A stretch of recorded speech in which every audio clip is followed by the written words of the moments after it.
You raised incredibly successful children. You have 3 children. Can you tell me what you did when you were raising them that made them the way that they are today? Well, I think it's similar to my parents. You know, they were working all the time. I only saw them at 6 o'clock in the evening for dinner, and they just made us independent. We started working for them when we were young. And in the same way, my children were helping me, and they were very aware that I had my practice at home, and they need to be well behaved and do their own homework, because I didn't have time to work with them. And they were really good kids. I was very lucky. And you let them follow their own passion. They followed their own passions, and they all went in different directions. And what is so magical about the age 12? Well, you don't know it's a magic age until you tell your stories, and then you say, oh, actually, by 12, we already knew what they were going to do. And then, as I said, they went in different directions. When we moved to Toronto, my funds were blocked. So I was a research officer at the University of Toronto, so they could have come there for free if they studied, or very little, if they studied medicine or law.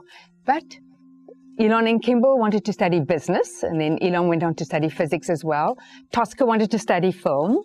So they had to get their own scholarships, they had to get their own loans, and they had to support themselves, and they did it.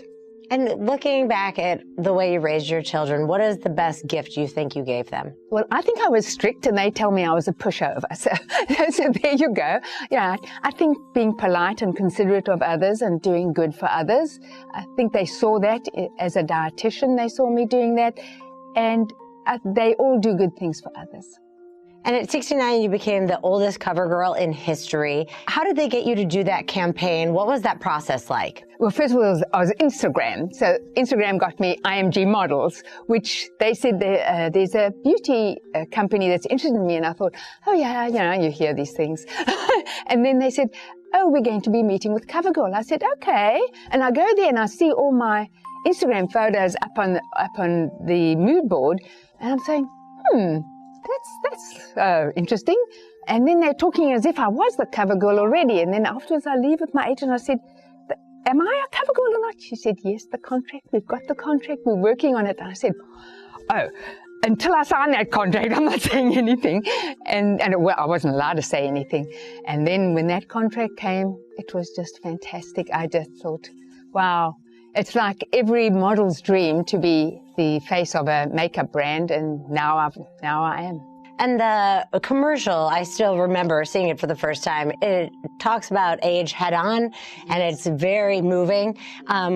What was that process like, and what did you think about the campaign when you were shooting it? Well, I thought they made me look fabulous. They really did. And then they wanted me dancing on a rooftop, and they wanted me walking in the street. They had a lot of ideas, and I'm willing to do it all, yes. And I was treated like a big star because I had my own trailer, a large trailer, and I had a double who was there for the lighting, and I'd never had that before. So this was all new to me, and very exciting to be looked after so nicely. And where do you think we could still need more age diversity in media? We need age diversity everywhere, you know, because you know, as men get older, they are still in the media, still everywhere, and women are neglected, and they don't want to book them anymore. And my saying is that 50% of CEOs should be women, 50% of presidents should be women, because we'll have a kinder, gentler world. And also, so women should support women to get to that position, but men should support women too. We're not competition to men. We just think the best person should be able to get the job.